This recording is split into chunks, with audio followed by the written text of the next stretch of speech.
Welcome to the City Commission meeting on February 12th, 2019. It's good to be back. Hello, everyone. Welcome back. Hi, thank you. Thank you. All right, let's get started with the roll call, please. Commissioner Abraham? Present. Commissioner McElroy? Present. Commissioner Watkins? Present. Commissioner Wilson? Present. Mayor Harless? Present. And Commissioner McElroy, would you lead us in the invocation, please? Thank you. Please stand with us. Let us pray. Our dear Heavenly Father, we are so grateful that we live in a free country, a country where we are free to worship, free to work, free to do business as we agree in a democracy. We are so thankful for that privilege because we know so many do not have that.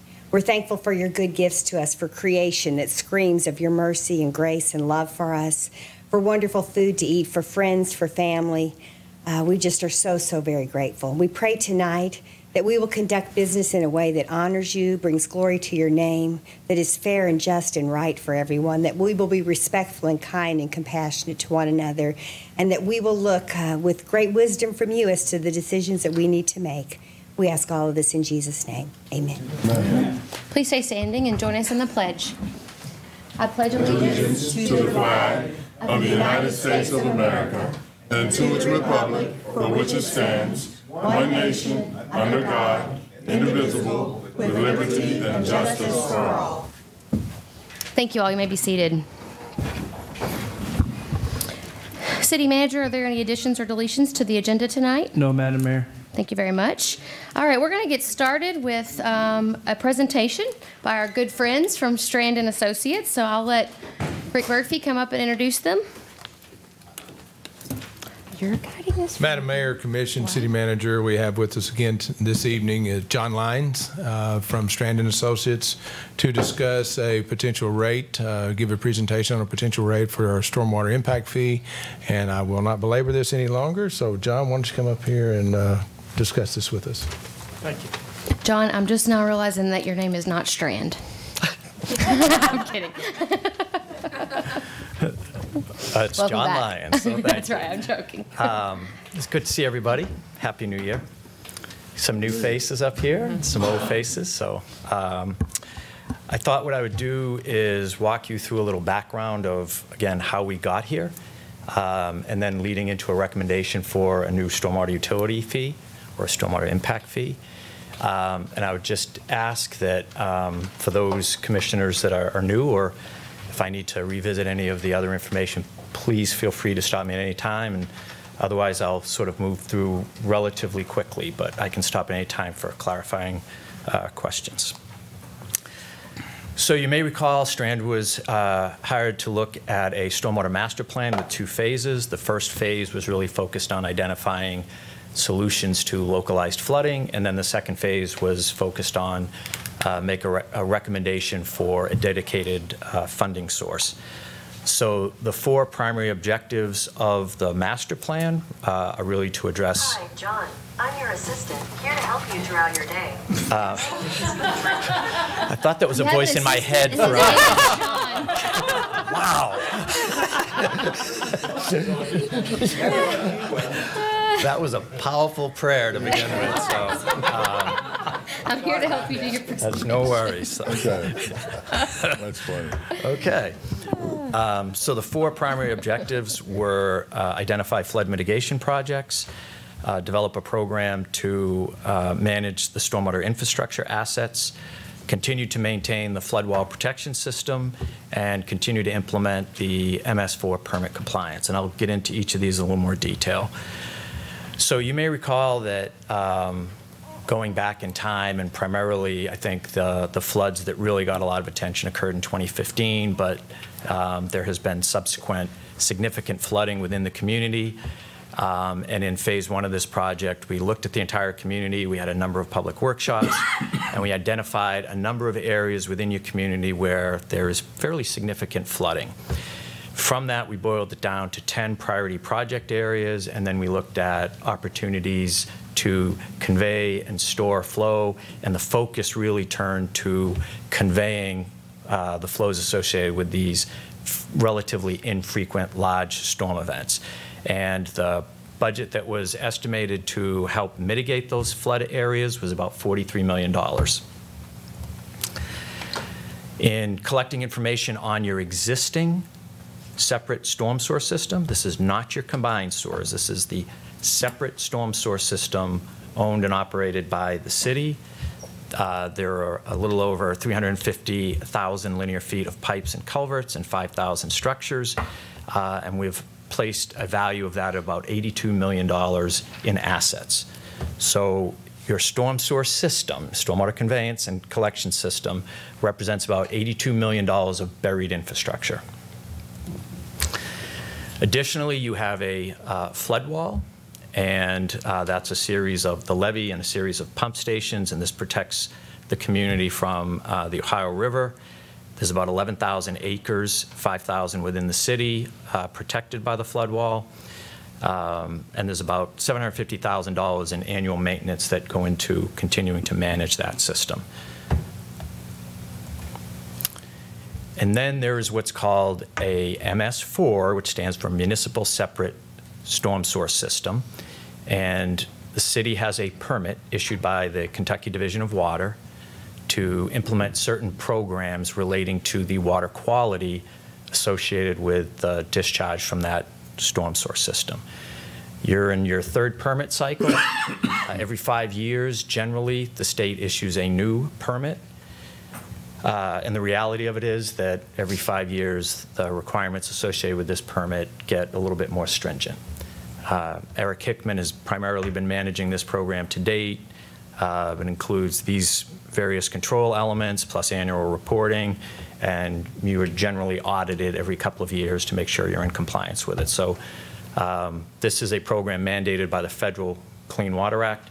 There's no ifs, ands, or buts about this. You have to do this. Could I ask a quick question? Yes. On the construction site runoff control, are those kinds of activities typically enforcing others doing construction projects? And obviously, we obviously have our own construction project, the city, but is it also enforcing contractors to do certain things as well? Erosion and sediment control for any development greater than 1 acre in disturbed area. Okay, thank you.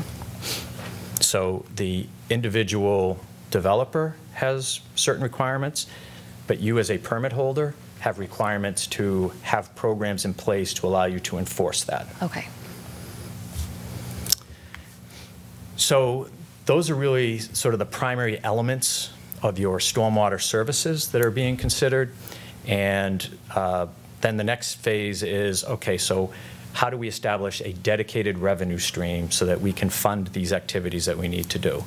And so we explored development of a stormwater utility. And I want to make sure that we're all on the same page, because we throw this term around quite a bit, and I think sometimes it's a little bit misleading. But really all this is creating a new dedicated revenue stream for the city to manage. It is not like there's going to be some independent entity created that doesn't exist today. This would be still overseen by this board. It is just simply a new utility with defined services and dedicated revenue to provide those services. So when you look at a stormwater utility, really the three big questions that need to be answered are: where are you going to provide services? What services are you going to provide, and how often are you going to provide them?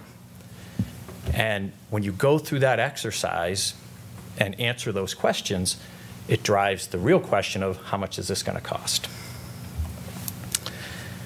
So once you decide that you want to implement a stormwater utility and you want this dedicated revenue stream and you want to distribute these costs over your community, the next question is, what is the basis of this fee?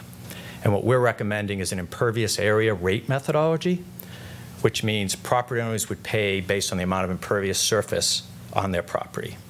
And impervious surfaces are pavement, rooftop, surfaces that stop rain from infiltrating into the ground. The impervious area rate methodology is by far the most commonly used rate methodology across the country. There's a high degree of technical accuracy, and generally, with some explanation, it's understood by the ratepayers. We're recommending 2 user classifications. So all parcels within the community would be broken up into one of two classes. One would be a residential user, and the other would be non-residential. And the residential would be defined as single-family detached home or duplex occupying real estate on one parcel, and then it gets a little bit detailed, but it's single-family or duplexes would be classified as residential. All other properties are non-residential. And with this recommended program, all developed properties within the city would pay the stormwater impact fee. The only exemptions would be roadway right-of-way, undeveloped parcels, and railroad lines. So how is this fee going to be calculated? So it's really based on what we call a typical residential property. So we did a statistical analysis of residential properties within the city of Paducah. We measured the impervious surfaces on those properties and determined that the equivalent residential unit or the typical residential unit has about 3,500 square feet of impervious surface on it. That's just residential. And that residential unit becomes the basis for the non-residential fee. And here's how that works. So for non-residential properties, we literally measure the impervious surface using aerial photography. We measure the impervious surface on each non-residential property. We divide it by 3,500 square feet, which is the equivalent residential unit. And that gives you the ERUs, or the equivalent residential units, that that property represents. So in this particular case, the impervious surface on this property is 71,603 square feet. You divide that by the 3,500, and in essence, the runoff from the site is in essence equivalent to 20 residential units. So the fee would be 20 times one residential unit. So the stormwater program elements, again, these are what we're proposing as far as within the city, the extent and the level of service. So we're talking about system improvements. That includes flood mitigation projects. And when we talk about flood mitigation projects in this context, what we mean is the construction of new infrastructure to help mitigate some of the significant flooding that has occurred. We also want to include system operation and maintenance. You have this $82 million asset underground today that needs to be inspected, it needs to be cleaned, it needs to be maintained. And so those are the other two elements. So that takes care of the system improvement item. We also have the flood wall protection system, the permit compliance, and then program administration. So those are the four major elements of this stormwater management program.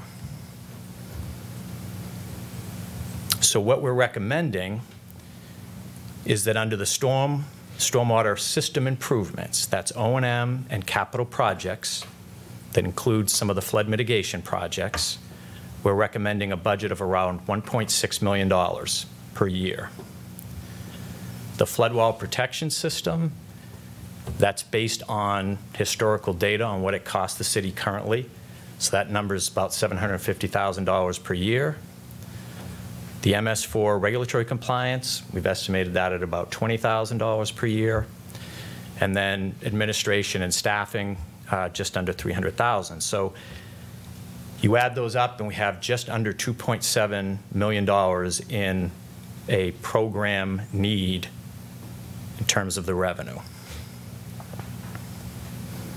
So if you take that $2.7 million in program costs and you divide it by the total number of ERUs in the city, which is just under 37,000 ERUs, it equates to $6.13 per ERU. I have a question. Yes. That was not your inner voice. That was me. We go back one more slide. Yes. The system improvements section, I'm assuming that's where the capital improvements would fall under. Yes. And I know there's some really large capital improvements included in this list. And I know that we typically use $80,000 to $90,000 per year per $1 million we borrow as kind of a bonding number to do budgeting with. So that doesn't even get us $2 million worth of bonding per year. So I'm kind of confused how we will do capital projects with that level of funding. Am I not thinking about this right? So Can you explain that? So let me, how about if we, can we hold that for a minute? Yep, absolutely. Yep. And we'll come back to that, because I have a detailed table that we can actually get Perfect. into and play around Thank with a you. little bit. Okay. So right now, what we're recommending is total annual program budget of 2.7. That's a cost per ERU of 613. Now, the other important element that, again, the city has expressed interest in this, and we support this recommendation, is the development of a credit policy. So for non-residential property owners, if you want to implement stormwater management controls on your property, the city wants to explore the development of a credit policy to help you reduce the user fee or the impact fee that you'd be paying associated with this program. So that's something that is on the table and will be advanced. So then, obviously, the question that always comes up is, what are other communities around us paying? What are other communities in the state paying that have stormwater utilities? And this is a bar graph showing you a number of communities and what their monthly cost per ERU is. And I'm going to wave a warning flag to you here as you look at this bar graph. Not all utilities are created equally. And I'll give you a quick analogy. If you were to look at houses for sale in Paducah today, on the market today, you'd probably see homes anywhere from $50,000 to $500,000. Both houses, both in Paducah, they're obviously not the same, right? So my only caution is, as we look at these rates, we really try to look at them as a reference point, and they're worthwhile looking at. But to really understand them and help inform you as a board in deciding what's right for your city, you really need to understand what services are being provided for those respective fees. So I was going to walk you through a few examples. Before we get into the examples, I'm going to point out there's a company called Black & Veatch that does a stormwater utility survey every 2 years. They do a very nice job with it. And one of the interesting things that comes out of this every year is if you look at adequacy of their available funding. So you see they have a cost per ERU, and then you say to the utility directors, is the revenue that your utility fee generates adequate for you to do the services that you've committed to doing? And you can see that in this 2016, 48% of the utilities responding said the fee was adequate to meet most urgent needs. 8% said not even adequate to meet the most urgent needs. So that's 56% of the utilities are basically telling you they're in react mode. And so, again, as you look at your fees and you examine what makes sense for you, just keep in mind that, you know, as soon as you initiate a stormwater fee, there's an expectation from the ratepayers.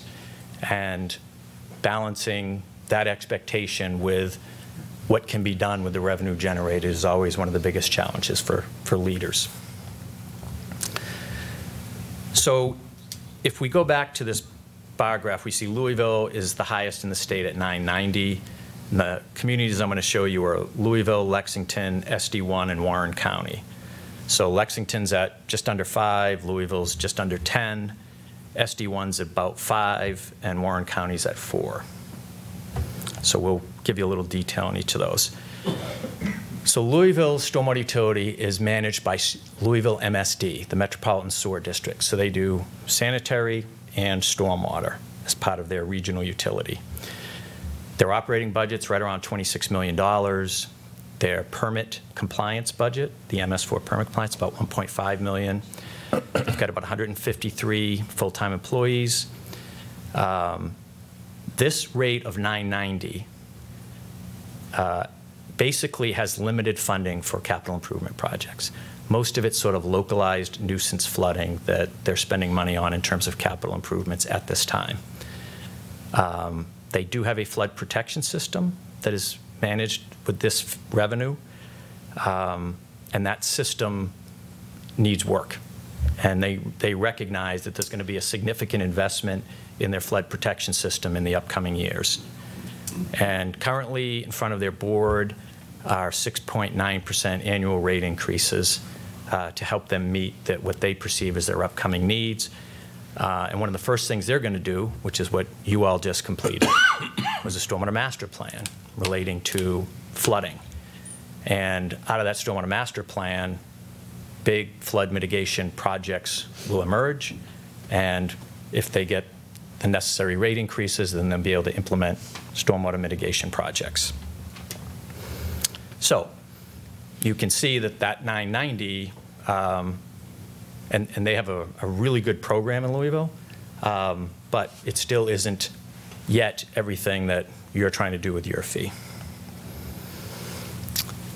This is SD1 in Northern Kentucky. Yep, I messed something up on the graphic, but the annual stormwater operating budget's about $13 million. MS4 is about 2.7. Most of their money, about half of it, goes into asset management.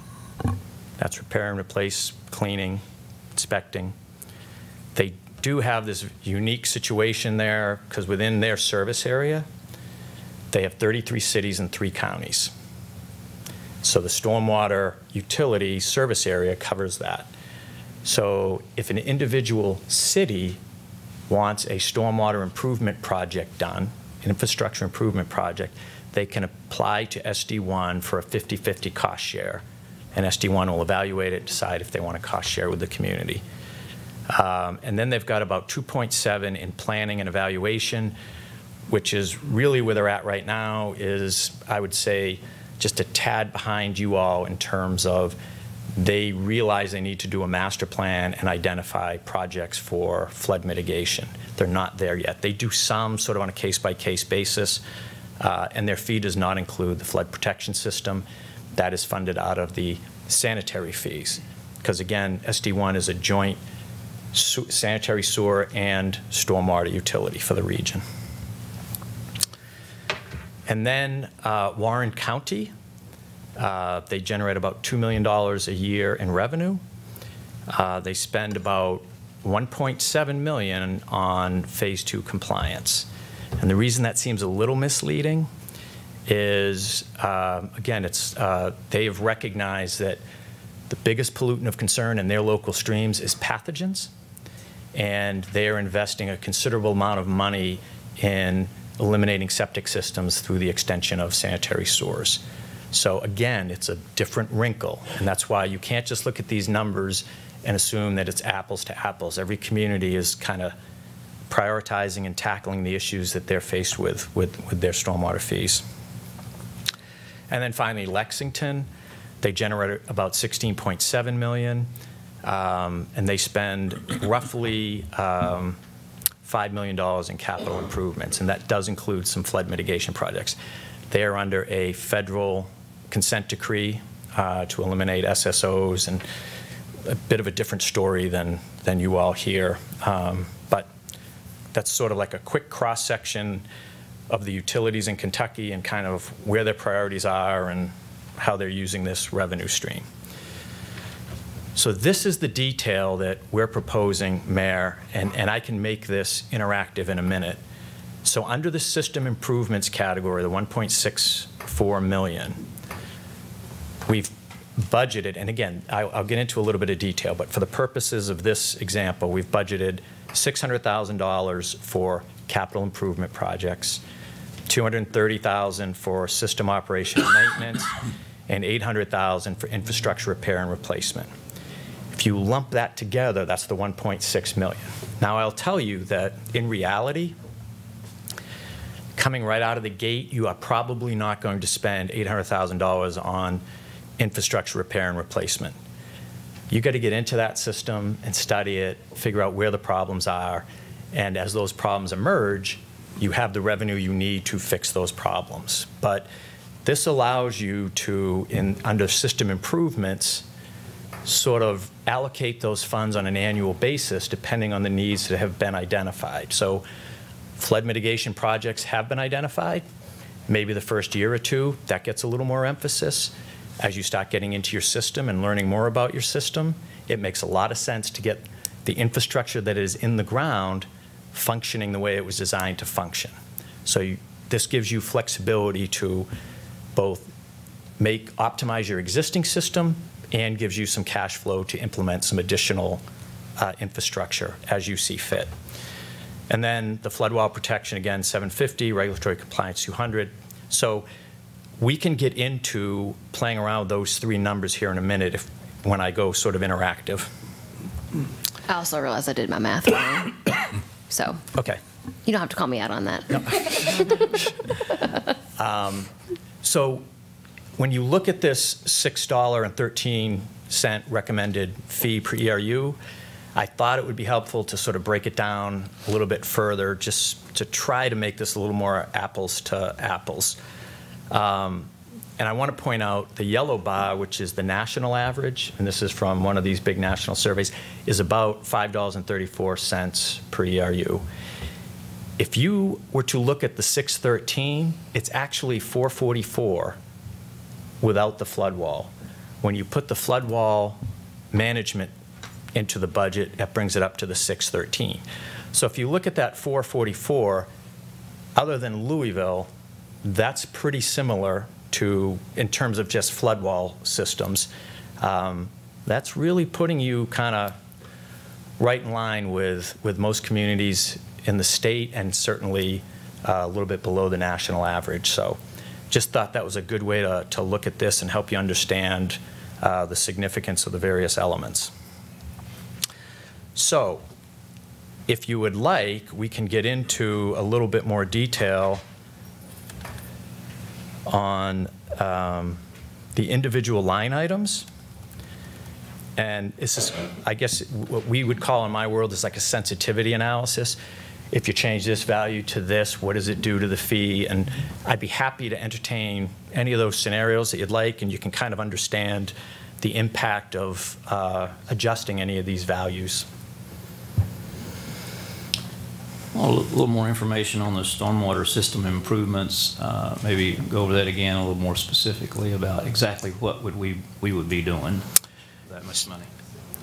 So there's really three elements to the system improvements. And let's start with your existing system. So you've got $82 million of infrastructure in the ground. And the reality of it is that there's still a lot of unknown regarding the condition of the system that's in the ground today, and that's a pretty standard condition for most communities that manage storm source systems. So what we would recommend is a systematic approach to televising CCTV inspections of the system, and you begin to start rating the condition, and you can prioritize how you do that based on, you have GIS mapping today that shows XY, shows where it is from a view down. So we know where it is. The question is, what condition is it in? And quite honestly, we got to get equipment into those lines, inspect those lines, figure out what's in good condition, what needs to be cleaned, and what needs to be repaired. So we would suggest a process, systematic process of inspecting your system. Right now, this budget assumes about 8% of your system per year. And then we assume that repair and replacement of that system is going to be needed. Mm-hmm. This $800,000 basically assumes 1% of your system per year, or over a 100-year time frame, the system gets replaced. Most of that system today is between 40 and 50 years old. So, you know, if you go 100 years from today, some of that could theoretically end up being 150 years old before it gets relined or dug up and replaced. So the The rates of inspection and the rates of repair and replacement, in my professional judgment, are not overly aggressive numbers. You could argue that they could be more aggressive. The key to the stormwater utilities and that rate is, at this point, there's a lot of unknowns. So until we get into that system and really understand what's there, it's kind of difficult to say what's right and what's wrong. And so the key is you got to balance the expenditure on this system with what's tenable to the community. And finding that right balance is what we're trying to do. So that's the operation and maintenance and the repair and replacement. And then the $600,000 shown here is for the capital improvement projects to construct new infrastructure to help mitigate the flooding that's been occurring in the city in those 10 priority areas. So a follow-up back to my original question. So 600,000 with my math of 90,000 per million is like 5.4-ish million that you could spend. Yep. So that would be 5.4 million per year. Some of these projects are $20 million projects. Correct. Talk me through that. So there's a few different ways you can do this. Obviously, you could do a cash program where maybe for a couple of years you don't do any projects, and then you do a $1.2 million project. You can use your revenue stream to issue bonds and generate the revenue you need to tackle all your flood mitigation projects. And we went back and forth on this with the Stormwater Advisory Group. And if we just take the $43 million of need, you say to yourself, all right, how many years do you want to take to implement those projects? And again, we can adjust the calculator on 10 years, 20 years, 30 years, 40 years, 100 years. Depends on what you want to do. But whatever rate you want to do, that can drive that number. So what we are recommending, the best way to deal with this from that standpoint is, as I mentioned earlier, if you look at the $800,000 in infrastructure repair and replacement, we don't have the information right now on your existing system to say, there's where we're going to spend the $800,000 in year one. So what I would recommend is some of that money move up into the flood mitigation projects, and we begin to prioritize the flood mitigation projects based on the revenue stream. We'd have to coordinate with you to determine if you want to issue bonds or you want to do a cash program. There's a few of those projects that are relatively low capital that could be done pretty quickly with this revenue. And then as we're moving through the system and identifying needs, the best case scenario is the system is really held up well and we don't have the needs that potentially we're planning for, and that allows you to push more towards the capital projects. But we can adjust those values and those rates and the time frame any way you would like. So like on the $20 million, for example, the assumption has to be that that can be phased, because otherwise there's not enough cash to pay for that project up front. So is that most of the time true about those large projects? The largest project that was identified actually had 3 phases. Okay. But there's still some pretty significant dollars that if we were to use the $600,000 per year, it would be really difficult to do. So with that big, large culvert system that we're recommending, there probably would have, if there was a decision that we wanted to move forward with that, there would probably have to be a decision and a discussion about how do we want to bond this somewhere else. Yeah. Okay. And that's the other thing. Can we get grants? Yes. You know, those are all things that have always been on the table of, can we use some of our money as match and find some grant dollars as well? If you adjust that number for that CIP project to $1 million, how's that impact the rate?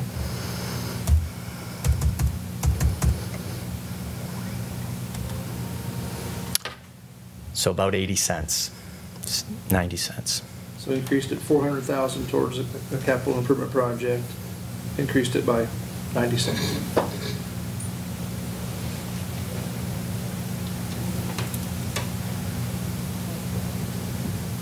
If you move the monthly cost per residential ERU down to, say, 4, what does that do to everything? Let me try this. If I make capital 0 and this, I'll try making this 6.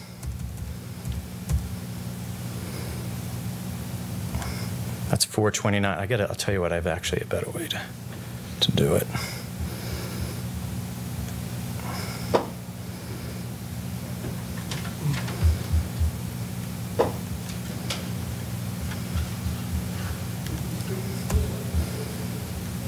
I put you at 444 if we took, so we'd have to take about $800,000 out of the budget, maybe a little more, to get that down to 4.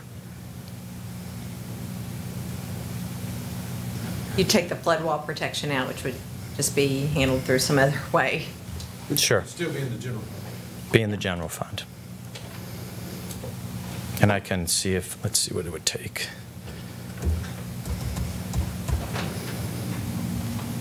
So if you dropped your flood mitigation to 400,000, get rid of the flood protection system, that gets you down to $4.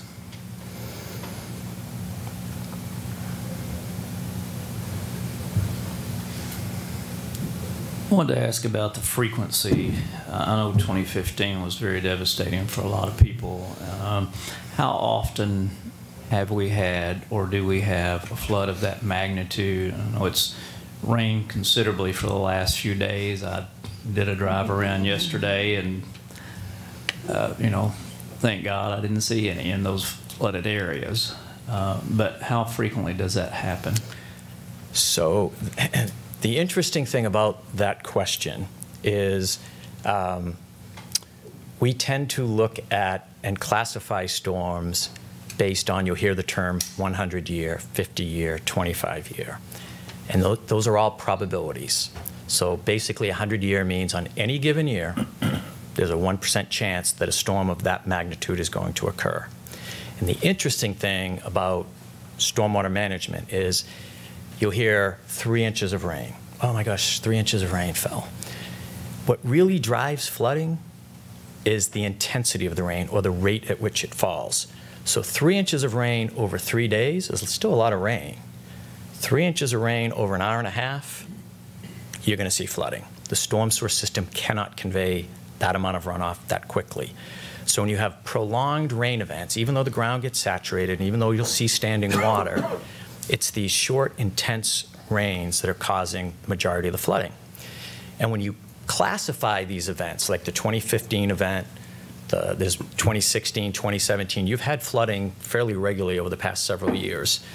And I don't know if there's anyone in here that's experienced it. I mean, some of the data we collected at the public meetings is people's homes getting flooded 2 and 3 times a year. So the real issue becomes trying to classify those events. So like the 2015 event was probably around, I think it was a 100-year event. And so you don't necessarily need stormwater conveyance systems, the entire system size, to handle a 100-year event. So what we typically try to do is look at those lower lying areas that are flood prone and try to increase conveyance or storage capacity in those areas. So that's what is being recommended here. And when we went to our stakeholder group, which was made up of representatives from the community, what they asked us to do is provide a level of service. So the costs that we developed were for infrastructure that could convey a 25-year storm event in the urban area and a 100-year storm event, which is pretty standard, out in the open channel areas. So that's the level of service that has been designed and priced into this. And right now, you have portions of your system that aren't even close to that. You have some areas with very, very limited capacity. And that's just a result of changes over time, right? Anecdotally, Commissioner Watkins, this has happened at least twice since I took office in 2017 to significant parts of our community. I haven't seen the level of 15, obviously, because we haven't seen that happen. But the Jackson Street intersection over, yes, that I've seen happen twice at least. I've seen it with my own eyes. I know you guys have driven around too. I've also seen it in Pecan Drive area with my own eyes. So it definitely has happened legitimately since I've taken office. I think the other thing too is that some people's houses are in floodplains, and unfortunately, there were some fairly bad decisions made by developers and by the city, frankly, of allowing development to happen in certain areas of our city that probably should have never happened in our city. So we almost have an obligation, I think, to correct the wrong in some way from that regard also.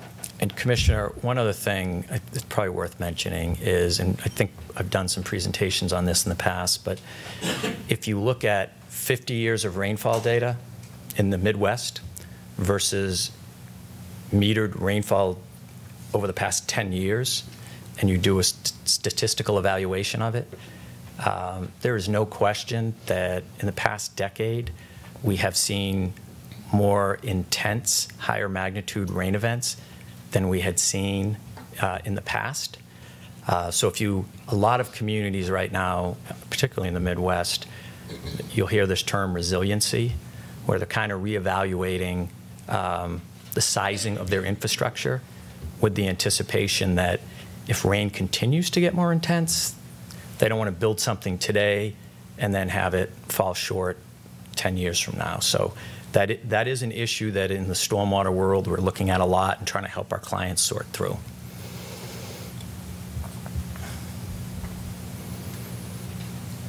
The communities that you had listed there, how are they, most of them, collecting their storm fee? These are designated fees, right? These are aren't budget designated items. fees These are that okay. generally appear on other utility bills within the Water community, bill. like water, sewer, and stormwater. Water, sewer, stormwater is a pretty standard line item structure of these utilities. And do you have any samples of what this ERU would do, what a bill would be like for a business or a church, or do you have some samples of that? Because that's going to impact us also. So, short answer is yes. And again, I can do some quick math for you, but if you assume an acre is about 5,000 square feet,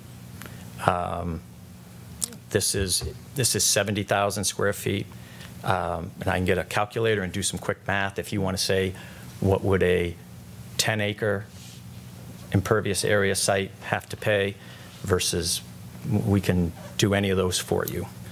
You don't have any specific for our community, right? We've done some in the past, and when we worked with the stakeholder group, we worked the math with them so that they could say, I have this much impervious surface on my property.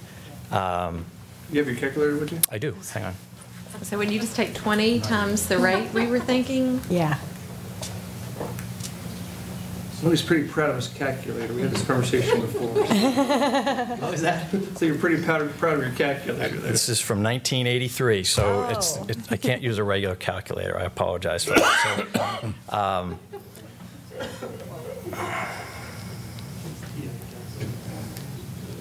So this particular site, 71603,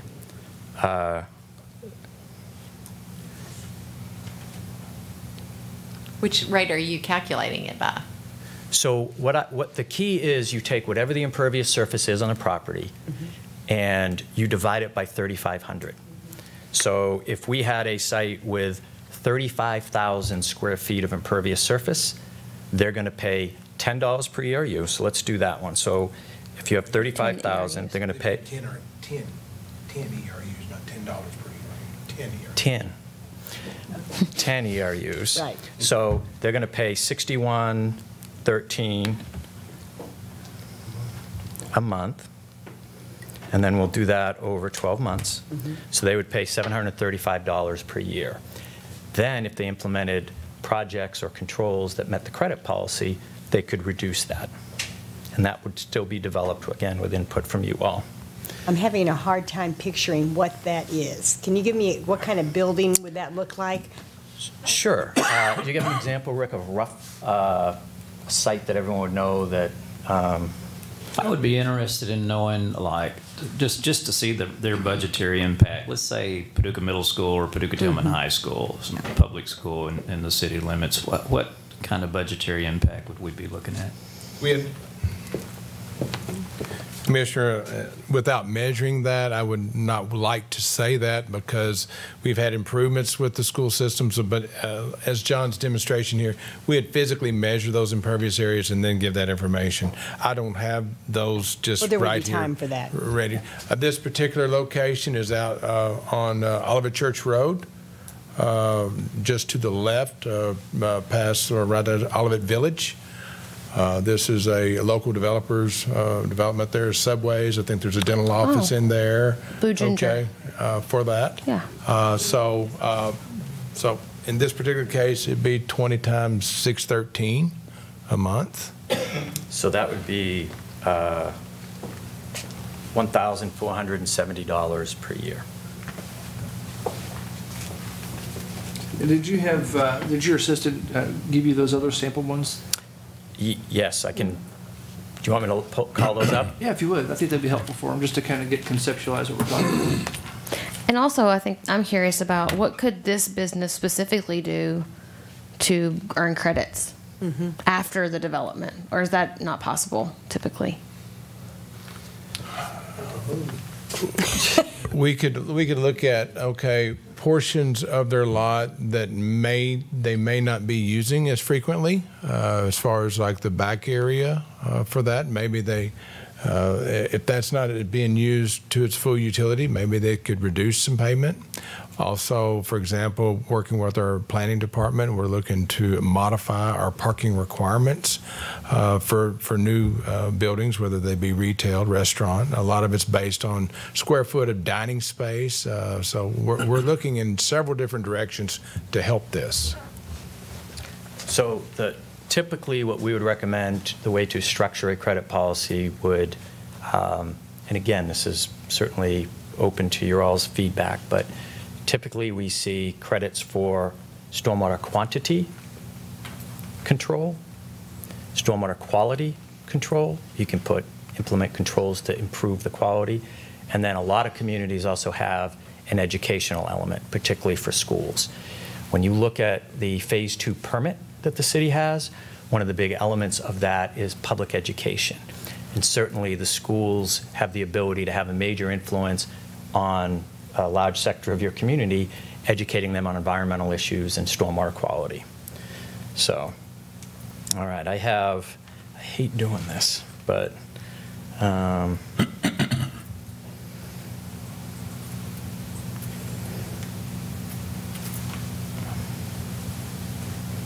let's see if I get some actual impervious.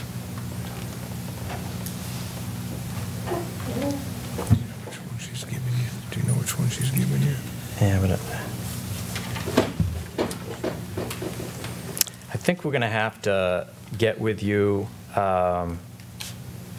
relating to specific properties, and we can do any property you would like to see and provide you some examples, and we can calculate it out based on what it would cost them annually based on the 613, if that would be helpful.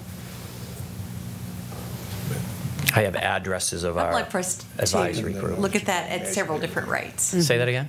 I think it's important to remember that's the rate you're recommending based on your study. Well, let me just clarify that. I want to make sure that it's clear that when I go through an analysis like that, there's two different ways to do this. One is you literally take the cost of service. So if you wanted to implement your capital improvement program over 10 years, 20 years, 30 years, that's a number. I can divide that. I can tell you what it costs to do an O&M system. I can tell you what it takes to repair and replace your system at 1%, 3%, 5%. Those are all variables that I can adjust based on input from the community. So when we say kind of my recommendations, I just want to make sure that we're aware that I collect the data, I can do the analysis, but the other way to deal with a stormwater utility fee is what's called a willingness to pay. And you reach a number that you think the public is willing to pay, and then you develop a budget that aligns with that. And we're more aligned with willingness to pay with this approach than a true cost of service. If you did a true cost of service analysis with 20-year implementation of your CIP, you would probably be $12, $13 per ERU. So this is a willingness to pay approach that we've received feedback from a variety of people in the community, and that seemed to be somewhere around the neighborhood that people were comfortable with. It's, I guess, bottom line to me, it's still your recommendation Sure. based on your study. So I think that we would need to look at different, Sure. properties that we have concerns about and what we believe the willingness to pay based on what we hear. Yep. And one thing that's important to me to remember, it does impact that when we were here in some of our meetings, we did hear a lot from residents. But when I've driven around during a lot of, in particular, those flash floods, it was businesses that I went to that were really being impacted by it as well. So it's both businesses in our community and our homeowners, residents that are being impacted by the flooding. Right. I think that that willingness to pay is something that we've used before when we have had surveys go out, when we talked about recycling and things like that. We can do this at this level. We can do it at this level. Would you be willing to pay for it at this level? And I think this is something that's right along those same lines. Based on his study, that's his recommendation of what Well- he's learned that people are willing to stay. Well, we had an advisory group. So we brought in a stormwater advisory group that consisted of large impervious area stakeholders in your community. So there was churches, the hospital, schools. There was some citizens. We've got some folks here. Ralph was part of that. And we gave them a willingness to pay survey. And we gave them a willingness to pay survey at the beginning of the stakeholder meetings and at the end of the stakeholder meetings. And it was never intended to be consensus, but after everyone kind of went through the exercise that you went through with looking at cleaning rates and repair and replacement rates and rates of capital improvement, the group tended closer to $7 per ERU. So that wasn't me, that was me soliciting input from key members in your community.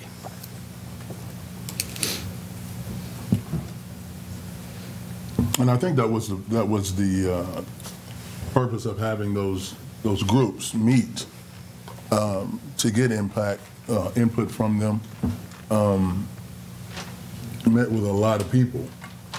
Ultimately, a lot of people. Yeah. Ultimately, we'll have to come down on the side of what we feel our guys can pay, which that's, and then you get what you pay for.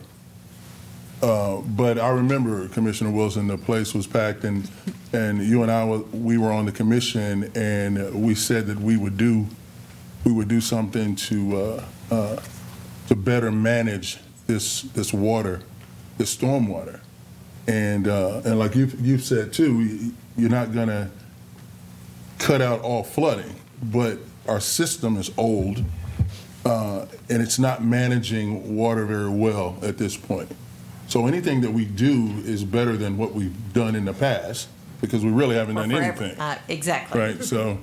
And we admitted that night. I would like to go back and look at that meeting, and I would encourage others too. I don't remember the date of the meeting when we had that, but maybe Pam can give us that information. It was July 2015, or was it the 14 flooding? Excuse me, I'm sorry. Lindsay knows. It was probably our second meeting in July. 15 or 15. okay. I'm going to say flooding it was in 14 as just well. the first few meetings after July 7th of 2015. It's either July or August when we did have a packed house. Yes, ma'am.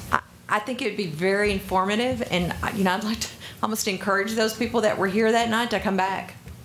Let us hear from them. And They were pleading. Unfortunately, in this particular instance, the 2015 event was like one of these horrendous rainstorms. We had 5.5 inches of rain in a 90-minute period, and it's difficult to get people to understand. Even if we had this $43 million in place and we had that event, we would still experience some localized flooding. So we can't afford to totally remove that. I know, we understand that. I think the other thing that the way I get my head around this is in light of our pension conversation. And the options that we have internally for trying to solve for this new pension contribution that we're liable for the next 4 years. And I like the thought that our community can participate in helping with that in this way, knowing that their money, their fee dollars are going into a pot that can only be used for a specific purpose. That is very attractive to me because I think there's more accountability there. And there are plenty of examples of that we have. Solid Waste Fund, we have JSA, we have Paducah Water.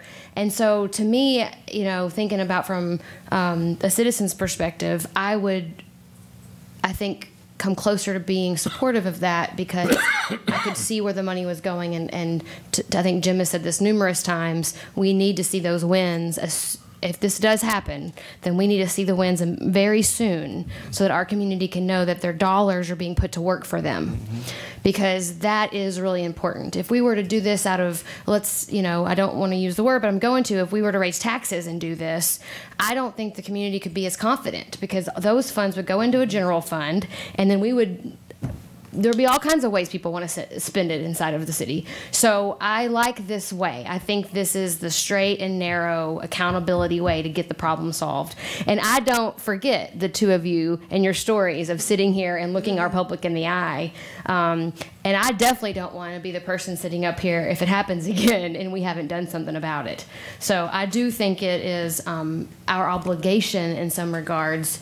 It's not comfortable at all. This is very uncomfortable for me. I'm sitting here doing the math on my businesses and the impervious surfaces that I own on Broadway and thinking about having to pay this bill. And it's not comfortable for me. And I can imagine wanting to be in the audience and saying no, because it's another burden to a small business owner who is just trying to make it, But I do think it is our responsibility. I think government plays such an important role for collective action, and we pull our resources together to do things bigger than any one of us can do, and that's the purpose of government. And I think this is a good example of that. The fee thing, I'm interested. I'm hoping a lot of people are watching tonight. This is the first time that we've nailed down a number. We've had ranges in the past. We haven't had a real number, so I'm hoping that people will reach out to us and give us their opinion about what they're thinking, and of course the business community as well start to do the math. I think that's the piece.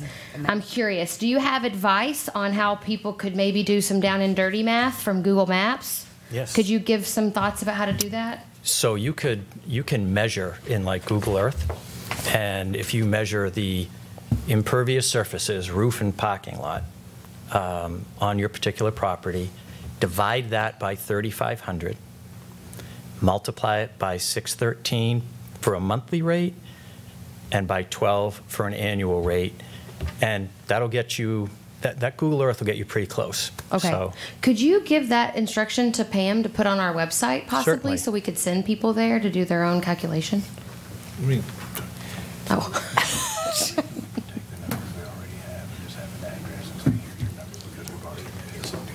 if they want to call us? Yeah, they'll love that. Okay. So these have, all the non-residential properties in Paducah have already been measured. If people are interested, they could literally submit their address or property identification number, and we could provide them the actual measured amount. That's for a business. Yes, Yeah, not, every house is going to be the same. that's correct. No matter And the schools size of and the lot churches. or anything, Would but be every non- house is going to be the same. Every residential, single family and duplex would pay single flat fee, $613. If you're not in that class, then you got to divide your impervious surface by the 3,500.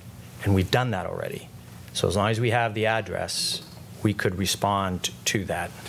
Okay, so the addresses and the impervious surfaces have been calculated per address. So if you're watching, you can call City Hall. We can get that. Okay. Poor Lindsay Birdsong, I think. Poor thing, she's not here. And give your address, and we can get your number back to you, or use Google Earth for simplicity's sake. Yeah, and Mayor, what I would caution is when you're measuring on Google Earth, those are pictures that were maybe taken in 2012. The data that Strand has is current data. Okay. That's based off our GIS. So what I would probably like to do is maybe they provide us with the tabular data, here's an address, here's this. And then we get a caller calling in, we say, based on our measurements, this is what we have for you. Take that, divide that by 3,500, multiply it by some number. Right now, the recommended rate is $6.13. Okay, and for all residential, but for those commercials and those businesses, there's going to be something measured, divided by 3,500. Great. I would be more than happy to just have that list, and as people may call in, we could give them that feedback, because what they may measure and what we may have for them is two different things, because old photos, new photos, or whatever. Okay, great. So I think that way, and then we don't put them to the trouble of measuring something. So for a house, it's going to be $73.56 annually at the current proposed rate. I'm just going to say it that way, at the current proposed rate, not the approved rate by this commission. No. The current proposed rate is a house, $73.56 a year. 613 times 12. And then they can call you to find out the business. Great. A lot of call volume. Maybe I get a lot of. Anyone have any other thoughts, questions? Commissioner Watkins? I'd be interested in knowing just like how it would impact the Paducah Public Schools, what their total number would be, and then I know the fire chief told me Friday there are 106 churches just in the city limits, and I know they vary, but maybe just some typically sized church, it might be in the middle somewhere without doing any calculations, just what would be the budgetary impact, just so I know what we're getting into here beforehand. Sure. So I think we're suggesting we're going to take a pause here to be able to get that kind of information, to talk to people here. Oh, yeah, there's no from decision tonight. businesses Oh, no, and no. residences. That's right. No, this is just a presentation. Right. Yeah. Yeah, I want to get some feedback. Those from are the points I community. want to make sure they get out there, that people are understanding. This is not being approved tonight. And I think something else that's important to me is that we're not setting up a new bureaucracy, a whole nother agency. I think that's important to people, because I've heard people talk about that, more bureaucracy, And I think that's important to understand. That's right. Those folks are in the room. It's just those folks are in the room right now. Yeah. That's right. It's just a dedicated funding revenue source. Right. In the meeting where the group came, Pam texted me and let me know that was July 14th, 2015. If you want to go back, and that meeting should be on YouTube as well. You wanna July watch it? 14th, 2015, okay. What was the first Tuesday? Thank you, Lindsay. Anyone else have any thoughts, questions, concerns? Do you have anything else you want to add, John? No, thank you Okay. for your time. And, Yeah, thank you for your work. We'll follow up with specifically Paducah Public Schools and Typical Church to you, and then we'll get Rick a summary of by property. Great. If you could, Great. what I'd like to see is, in addition to that, just maybe like 8 other just random businesses. Sure. That way they can kind of see impact and different sizes of businesses, that type of thing. You got it. Then identify who they are, and then we can get it out to the Board of Commissioners so they can kind of see the impact. Great. Thank you so Thank you much. very much. Hey, thank you. Thank you. All right. Commissioner Wilson sneaking out on us at 7 Just o'clock very to go to quickly. Frankfurt for the trip, so maybe we can get through here.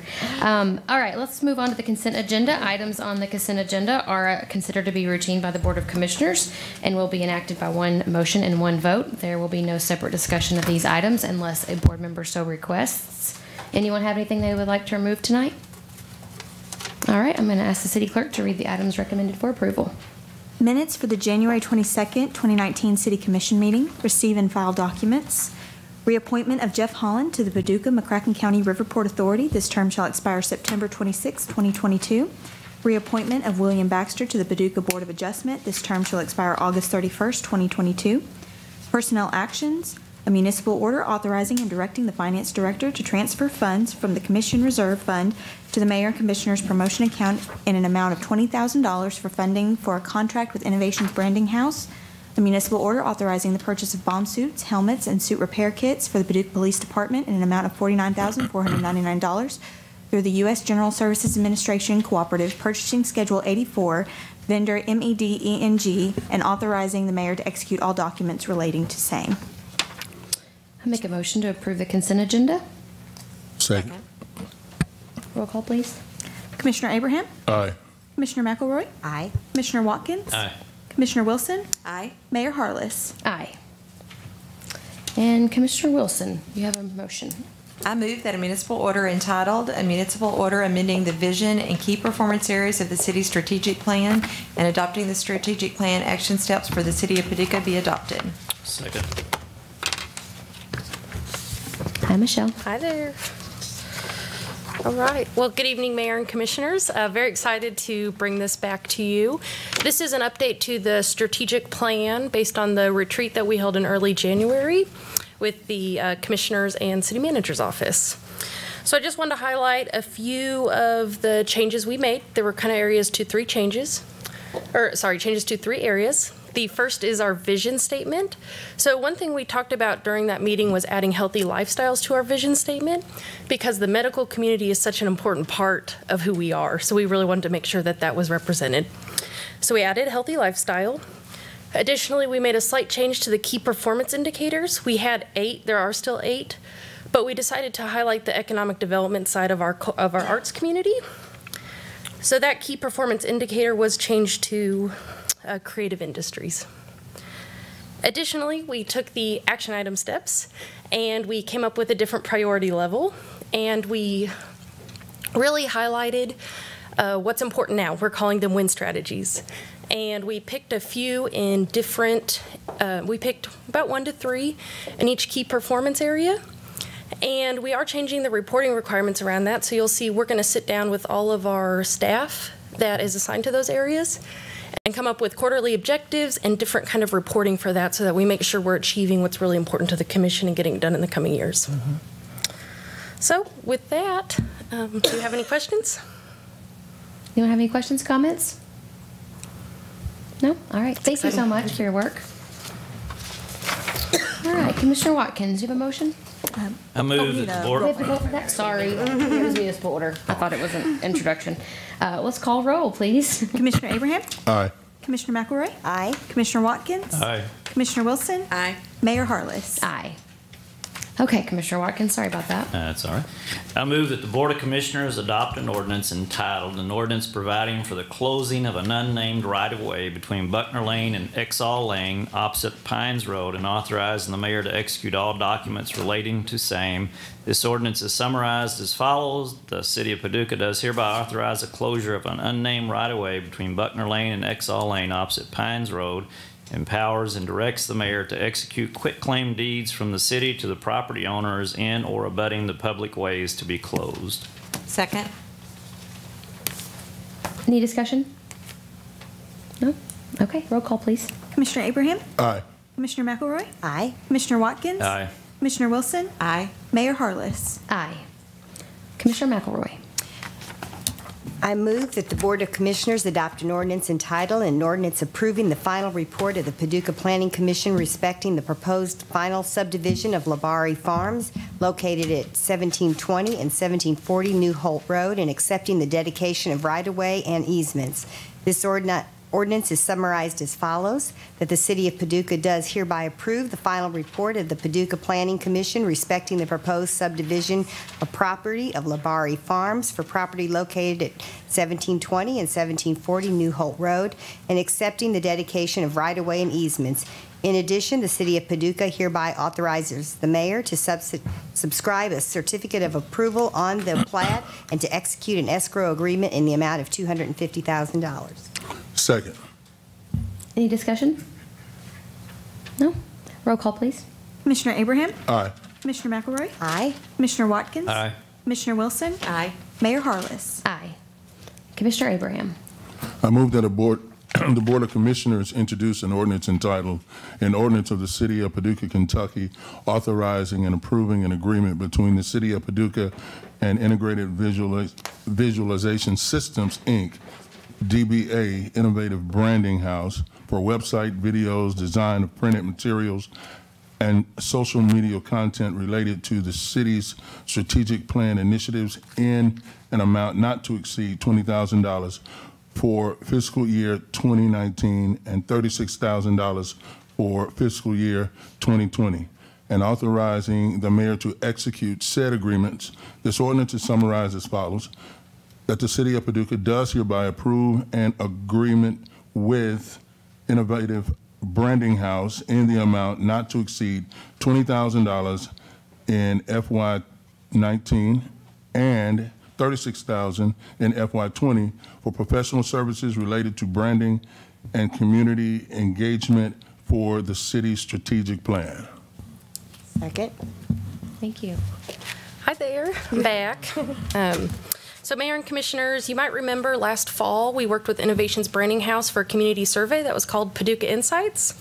And based on that work, they have another proposal for us. And this is really about making our strategic plan come alive. So we've had that spreadsheet with a lot of detail. This is really about making it alive and how we engage with the community around those different initiatives. So it is called Our Paducah. And Innovation's Branding House is here to talk about the proposal, but essentially what it is it'll be an initial launch that will happen in the next 3 to 4 months. And then there will be ongoing services where they're going to help us with quarterly campaigns, help us really communicate our message and celebrate our wins about what's going on, what we're doing, and also help us reach out and get people engaged in the strategic plan, because there's a lot of items that are going to take community partnerships. So they're really going to help us engage with the community. So with that, I'll turn it over. Good evening. Hello. All right, so as Michelle mentioned, Our Paducah is really what we're looking at as a way to present the strategic plan to the community. Really, we wanted something that would be recognizable, easy to understand, and allow for that engagement like Michelle mentioned. So what we are presenting is really, this would kind of be the message that we would send out to the community. And Our Paducah is the vision for the community. It's a way that we want people, again, to feel connected, safe, unified, feel like they're a part of it, that they can understand. We found from that research back in the fall that the strategic plan, while it's very detailed and has a lot of great information, it can be very overwhelming to citizens. So we wanted a way to ease that communication and make it accessible, digestible is kind of a word we used. And we found that Our Paducah, bringing them into it, would be a way to do that. Specifically, we have created this framework for the communication plan itself that integrates the strategic plan initiatives. So we have developed these 4 key visions, you can see here, that include the 8 strategic plan initiatives underneath these buckets, we're kind of referring to them as. And we've included visual elements like these badges, titles, colors, that as we communicate out, and I do have some examples here tonight, as we communicate out, it will allow the citizens to easily recognize it. There's so much information out there, and so we just wanted a way to kind of streamline all of that and be able to group the information in a much more, again, digestible and cohesive manner.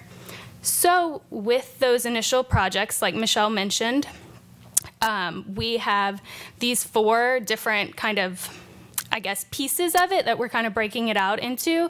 So the first would be the strategic plan information touch points. And with that, it's putting out all of the information about the strategic plan that we possibly can under this framework on a website that is specific to the strategic plan, in a strategic plan book that provides a print version as well. So citizens who want a digital version could go to the website, whereas citizens who wanted something tangible could have that print copy as well. So just 2 different methods of getting that information out there. And so those touch points would be where we would start, because that would be what everything would kind of link back to, and a way to get that information out.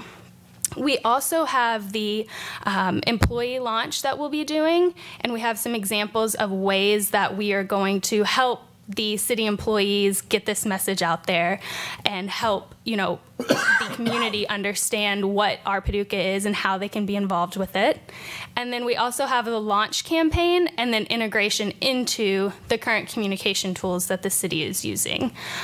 So those, again, I do have examples of like the video that we would be doing, the communication tools later on, such as social media, the monthly newsletters that are sent out via email, the mayor, your Facebook posts, or your weekly updates, those things, integrating our Paducah into that and how we can do that. So some examples, again, this would just be kind of the feel that citizens would initially be able to kind of connect with at those touch points. If they're interested in arts and culture, they'll instantly connect with the Our Culture badge or the bucket. Our community includes parks and recreation and public safety, and what we found was that citizens who are interested in one of these were typically interested in others within the same buckets. So again, kind of feeding into why we felt these buckets were important and help kind of streamline the information. So this is just, again, an example of the information touch points and what they would see as they are going to the website or those books. The employee launch, an example of that would be those contact cards. We thought, what we heard back from citizens, or actually from the employees, the city employees themselves, were that they get asked a lot of questions that sometimes they do have answers to, but they wish they could give a little bit more. And this was a great way for the employees to be able to direct citizens to further information and to stay connected with information. So say a citizen saw, employees from the road department or crew out and had questions about, hey, when might we get sidewalks in our community? If they have an answer, that's great, and they can really talk with and engage the citizen, but they can also say, we have this website now, Our Paducah, and this entire communications plan, where you can go to this website here and stay, informed about how that process is going. You'll see our strategic plan on the website and see, what we're doing when we're working on it, how you can become involved with it. Say there is a meeting about sidewalks, this website could inform them of that to say, if you're interested in sidewalks in your neighborhood, we want you at this meeting. So again, just a way for employees to have easy access to information that they can distribute amongst the community and keep the community informed. The other two pieces were the introduction and the launch of the campaign. So again, you see here kind of an example of a video.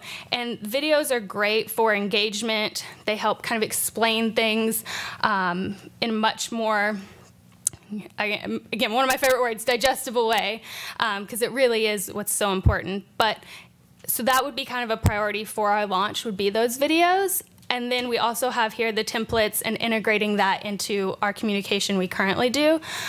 So I know we have, Pam manages, I don't manage any of those, but the Twitter accounts or the Facebook accounts, and using those badges to help cohesiveness, and citizens can recognize, oh, this is a part of that strategic plan. I've seen that badge. I know it's about our community. I'm interested in that. And with all of the information that we constantly have on our phone, it provides that visual cue to say, oh, let me read about this and become better and informed and involved. So those would be just two small examples of that, but a way that we can create consistency in this message and keep the public just as informed as we possibly can and engaged. And then the final piece were the ongoing projects, going into a quarterly mode with those win action items. And each of those, we would be working very closely with the team of the city to determine what the strategic communication plan would be for that specific action item based on the goal of the item. So everything's going to be different. And so if we need to inform the public, if we want them to come out to a meeting, whatever it may be, using those goals to determine the plan as we move forward. So we don't really have specific examples on that, but that will be something that we were working very close with Michelle, Pam, Mayor Harless, Jim, all of you, everyone, to determine what our goals would be with those win action items and how we can continue to include our Paducah and provide a consistent means of getting that information out to the public. So that's kind of, in a nutshell, what we are looking at with our Paducah and how we can get that information out, like I said. That's pretty much it. Thank you. Thank Anyone have you. any questions? Anyone? All right. All right. Thank you so much for being here. Thank you. Yeah.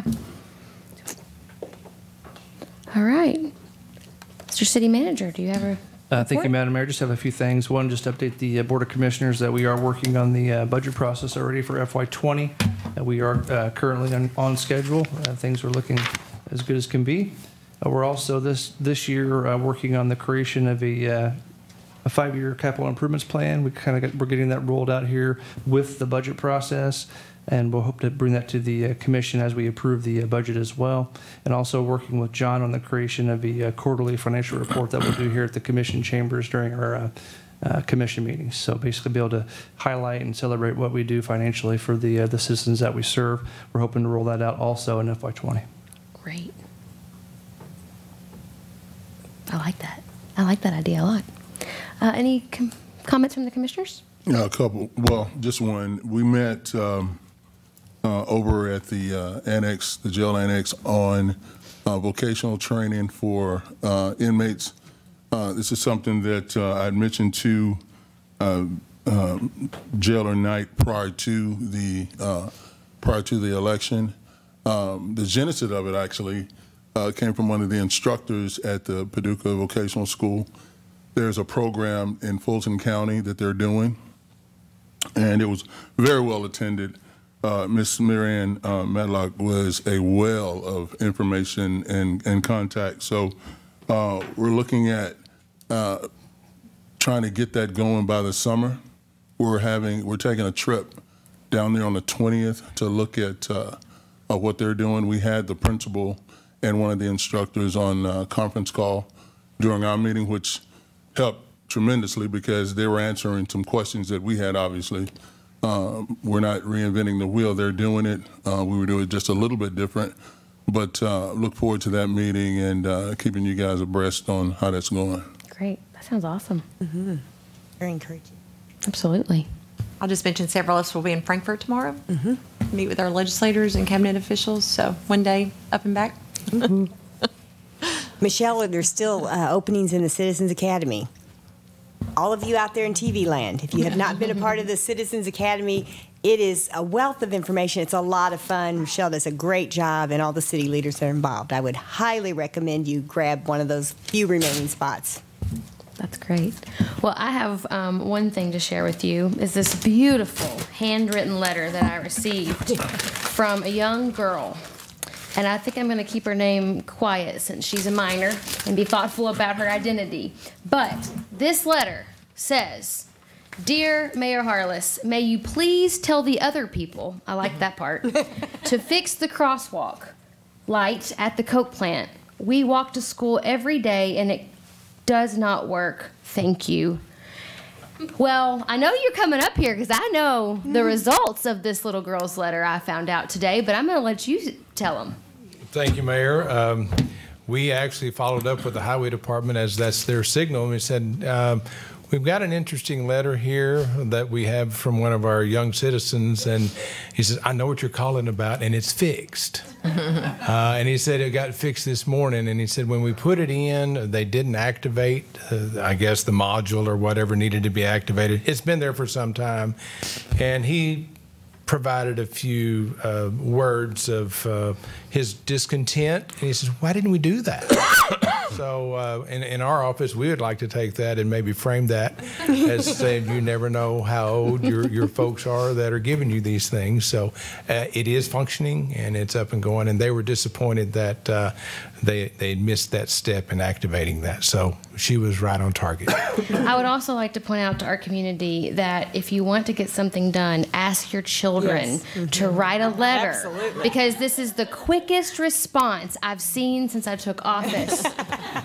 So I am in, maybe this new strategic plan communication can be geared towards 7-year-olds because it worked. So anyway, that was really cool. I love it. I don't know if I can give this up. It has my name on it. Well, Mayor, maybe you can frame it in your office, but we like there's another one like similar to that, and we work on those things. But we loved it over in our office. Thanks for taking care of it. Thank you, guys. It was the power of the stickers. It was the stickers. Yeah, I absolutely. was just reminded of first or second grade how big those letters were. Yeah, I still write like that, I think. Okay, we have Well, one. also, public before you com- do that, yeah, though, I yeah. know you put out a lot of information about your trip to China, but I just want to say thank you. The people representatives from the paper mill will be with us in Frankfurt tomorrow as well. They're moving forward, and I know that was a great trip for you. I know that they're buying homes in our community. They're moving in, so thank you for that, and I hope that everybody will read your update on it. Yeah, absolutely. Judge Cooper and I are actually working on a summary debrief to actually send back to the company, kind of as the outsider's perspective looking in and the ways that we think our state and our region could support them even more. So we're working on drafting that right now. But it was a great trip, and I think I probably talked ad nauseum about it by now. But I do think it was worthwhile. It took 4 days to travel a really, really long time. But we got to meet with the owners of the company in Shanghai and learn more about their corporate plans. They are bigger than Wycliffe, which is exciting. And that was really Judge Cooper's vision. He understood that and wanted more of our region to participate. So I'm encouraged by the collaboration. Thanks for bringing that up. Yeah. And tomorrow we're meeting also with Gincana. In Frankfurt. They're coming over to meet with us to tell us about their plans in Paducah. So a lot of good things happening. That's right. Yes, thank you very much for that.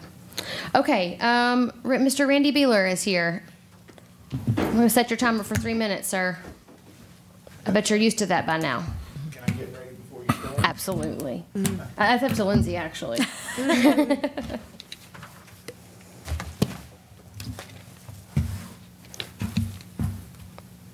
Like everybody else, I'm a little slow with this phone.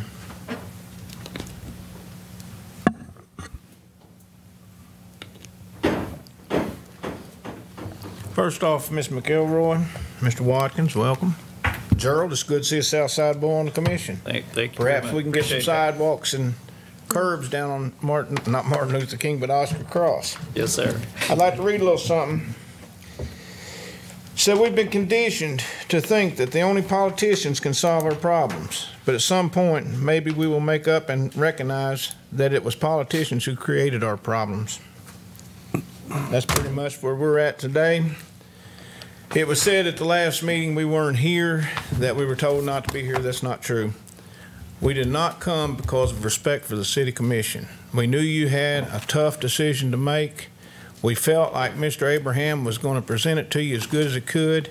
It's not about the flag. It has not been about the flag for 2 years. It's about our First Amendment rights.